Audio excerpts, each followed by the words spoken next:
Sure. So before we close, really quickly, we'll sum this up here with a little bit of feedback. Anything that you recognize was different, anything you recognize was too challenging or just kind of too confusing, you can share with us. Anything? No, I'm pretty new to this, so I'm just trying it out and see how it goes. Good. Yeah. This is my second session, so last week I felt like, oh my gosh, my legs were going to be killing me. Did you ever feel that way? But, you know, I enjoyed both. Nice. Either a little more, you know, movements or, you know, learning to do more of the breathing and balancing and stuff. That's great. Yes, ma'am. This is my first class, so I don't have anything to compare it to. Oh, it's okay. You can compare it to normal life if you want, because I always try to get this across, like I think I mentioned also in last class. Even though we're doing these in like a Tai Chi posture, a Tai Chi form, if you will, all these things apply to natural movements. You know, even if I'm doing a form movement, I'm going like such. I visualize I'm pulling something. I'm about to push something, like I'm about to push a, you know, I always use a car as a reference. I want to use my legs to push. You do these things in physical practice in normal ways. It's just, we're doing it in a Tai Chi class. So if you can take the same concepts, the way you move your body, the way you align your body into your normal practice, it's the same thing. But thank you. I walked the other day for about 30 minutes. Now I can understand how the doctors tell you that walking and working is not the same thing. Yes, ma'am. Because I can work for 8 hours, my legs won't hurt. Yes. But walking 30 minutes, my legs ma'am. were sore. Yes. So. Yeah, and you're allowing your legs to do the hard work. You know, carry you around. Yes, ma'am.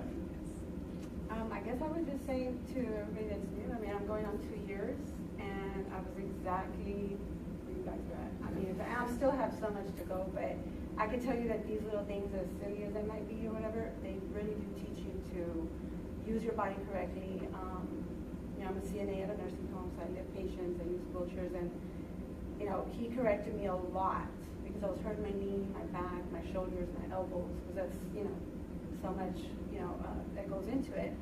Tai Chi will, like you said, use it every day. I mean, doing housework, any type of work, really, you could, even just walking, like you said, you do it correctly, eventually you'll start feeling your body. It just makes so much sense. And aches and pains might start not being as, you know, constant, I guess. But yeah, just hang in there if you can make it. As an awesome class.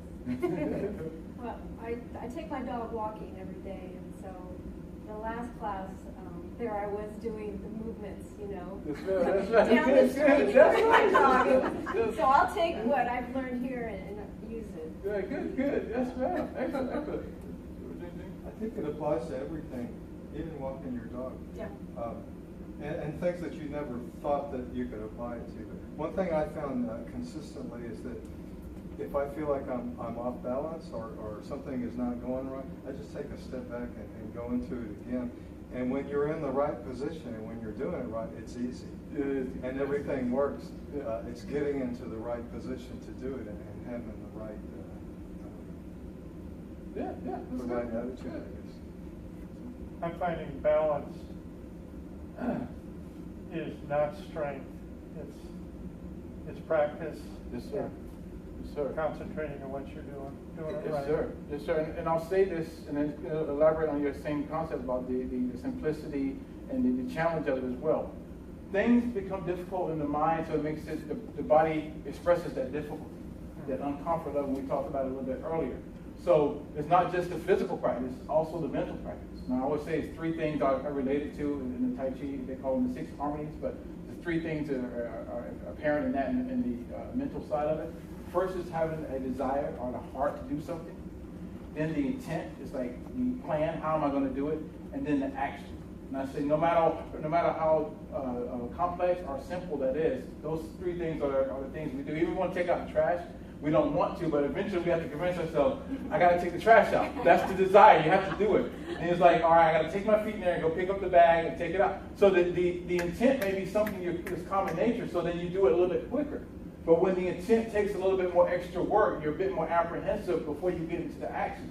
But eventually, the redundancy, like you said, the practice, the more you do something, the easier it becomes, the more second nature it becomes, and your body responds accordingly to everything that you do because, oh, I'm familiar with doing this, okay? And the correction of the body is just getting your body to respond in an empowered way. Everything is working together as one unit to complete that action. It's like doing anything with distractions. It's like looking over here, driving, and looking back. You know what's going to happen. You're distracted. But when everything's engaged and focused, something may happen. You're more in tune and more engaged to respond accordingly. This is no different than that. If I'm thinking about lifting my leg, but I'm over here messing with my arm, the same thing's going to happen. So it's just trying to bring the focus all into play all the time. And there you go. That's a wrap for tonight. All right. Thank you all. Thank you.